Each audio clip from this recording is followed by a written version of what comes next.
Here is their own death rattle. Thomas, who starts for the Scarlets, and taken straight away by one of those returning players, Luke Fitzgerald, and Johnny Sexton looking for width from the first movement. Fergus McFadden wrote, and they showed that maybe there was one there from that attack from Scott Williams. This is Tavis Noyle, the Welsh international scrum half, and here he is again, Josh Turnbull, another Welsh international, and now Adrianza, the South African tight head prop forward, one of the new signings. Rob McCusker goes in to help, and it's a penalty. Leinster not rolling away. He's a second row, but you see the carrying ability of that back row from the Scarlets. Alec Thomas puts the Scarlets into the lead. Yes, only tonight. There's one thing between the high tempo, something being frantic. So Jamie Heaslip takes the ball in the line-out. Leinster looking to create the first opportunity of the quartet that they need. And off goes Cian Healy. Ken Owens is dynamic, so too is Healy. Johnny Sexton, and gets support from Gordon Darcy. His 90th Heineken Cup appearance today for Darcy. And they continue to apply the slightly more direct route. Another advantage here to Leinster, but they'll want 5 points.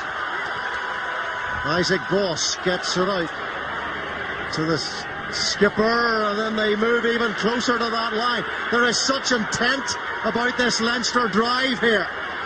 And that is surely the first score, is it?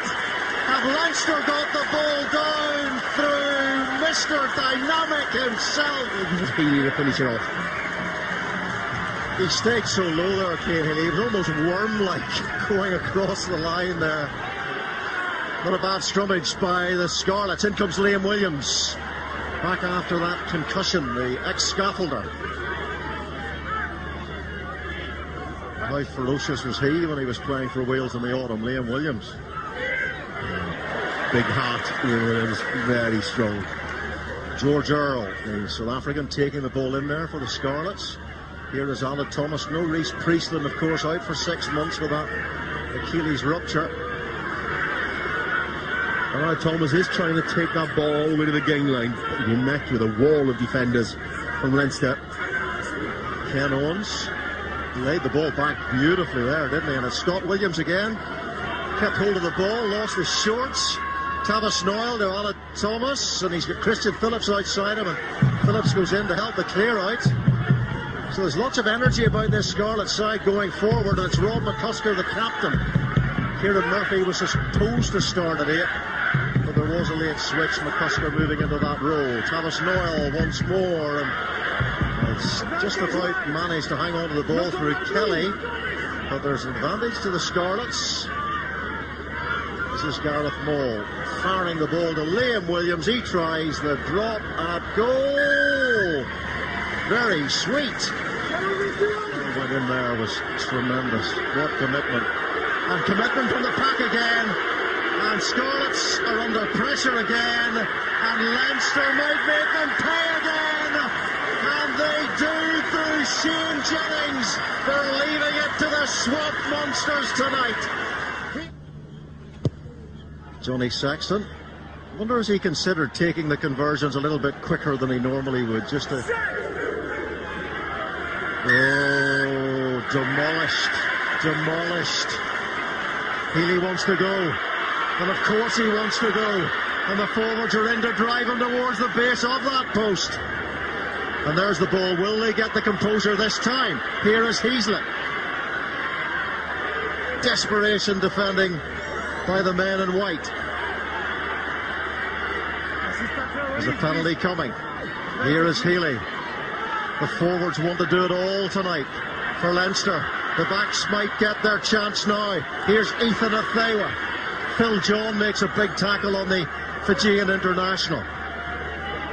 It's all very, very tight the way Leinster are playing at the moment.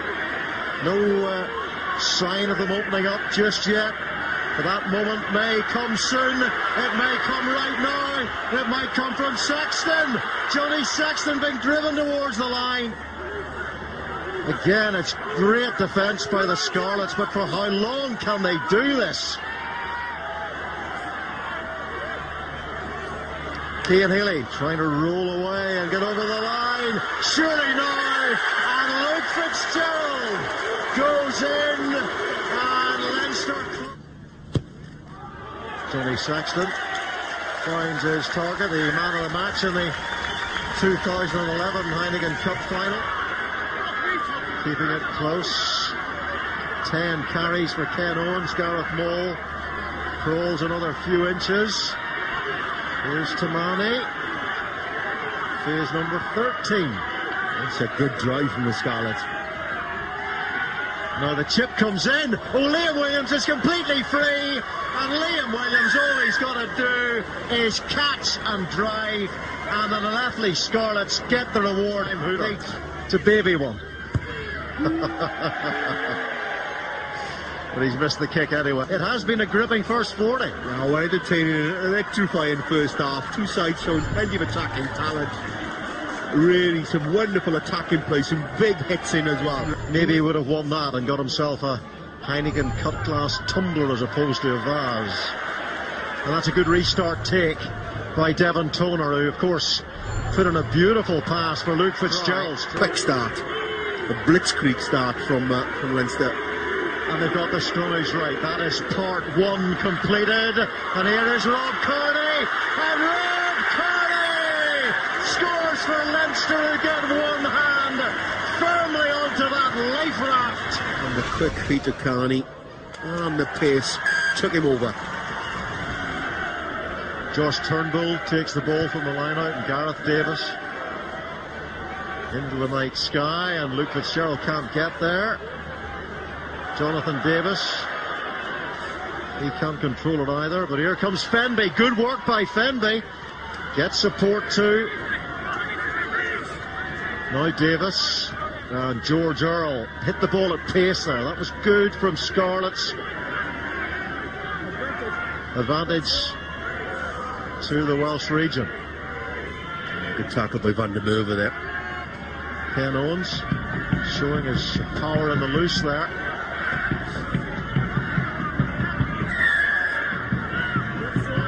And they come back for the penalty. Out for a considerable length of time with that injury. And Aled Thomas, who scored the winning try in the World Cup Sevens final against Argentina. The man of the match is Luke Fitzgerald. Even with the dominant performance of Keane in the first half, Luke Fitzgerald for me is the man of the match. On Redden Madigan! That might be critical for Leinster when it comes to the total try count. It may yet be the score that squeezes them into a Heineken quarter final.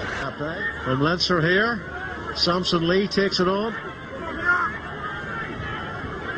And off goes Thomas Vallejos. Good offload. Aled Thomas getting some support. And here is Tamani. He's at an impact. Snyman now won the Currie Cup down in South Africa. Samson Lee was that. A little knock forward it was, and that is the final whistle, and it is still on for Leinster.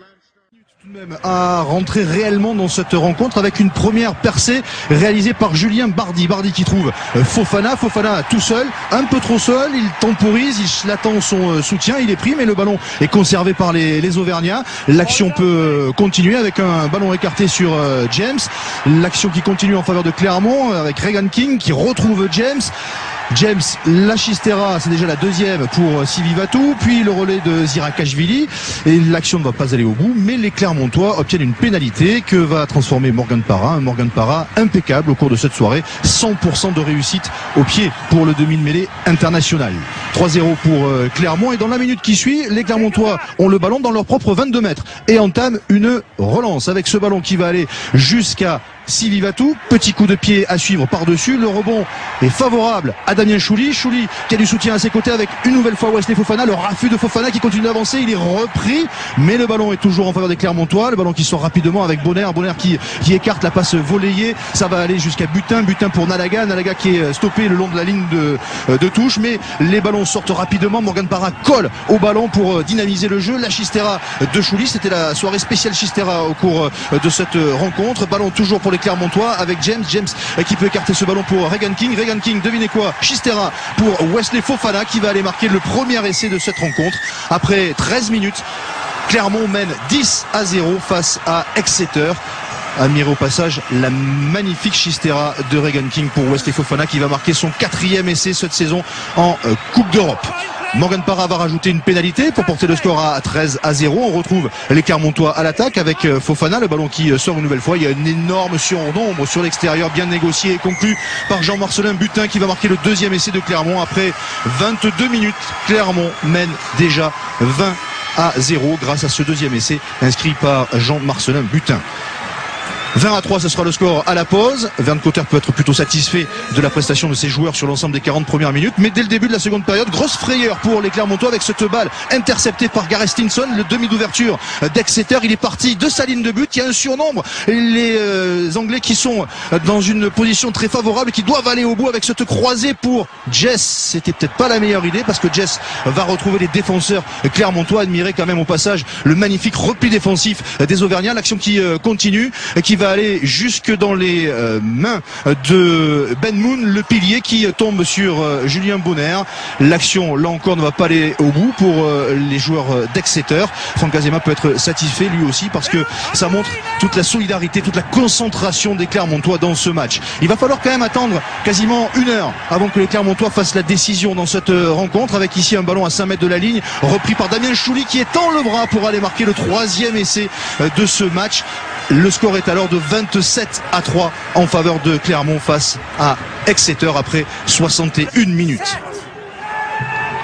9 minutes plus tard, on retrouve les Clermontois à l'attaque avec une mêlée à 5 mètres de la ligne. Le ballon est gardé par Julien Bonner dans ses pieds. Il relève ce ballon pour Nalaga en force, mais qui est pris, stoppé à 2 mètres de la ligne. Le ballon sort pour David Skrela qui vient d'entrer en jeu. C'est son premier ballon, crochet intérieur, et il va lui aussi derrière la ligne pour marquer le 4e essai, synonyme de bonus offensif pour les Clermontois qui aggrave encore un petit peu plus le score qui est de 34-3.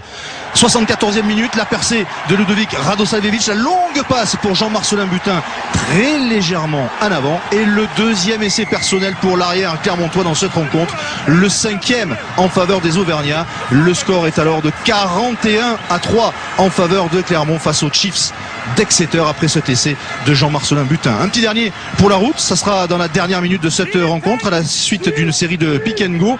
C'est Napoleoni Nalaga qui va relever ce ballon pour aller marquer lui aussi son petit essai à la toute dernière minute de cette rencontre, et c'est accordé ici par Nigel Owens qui était remarquablement placé, tellement bien placé qu'il nous empêche de voir Nalaga aplatir ce ballon. L'essai en tout cas est accordé. Score final 46-3 en faveur de Clermont. Victoire bonifiée. L'homme du match, c'est Wesley Fofana qui a été très bon encore au cours de cette soirée, même si au micro de Loïc Lebras, on va l'entendre, il revient sur une rencontre qui a été plus compliquée que ne l'indique le score.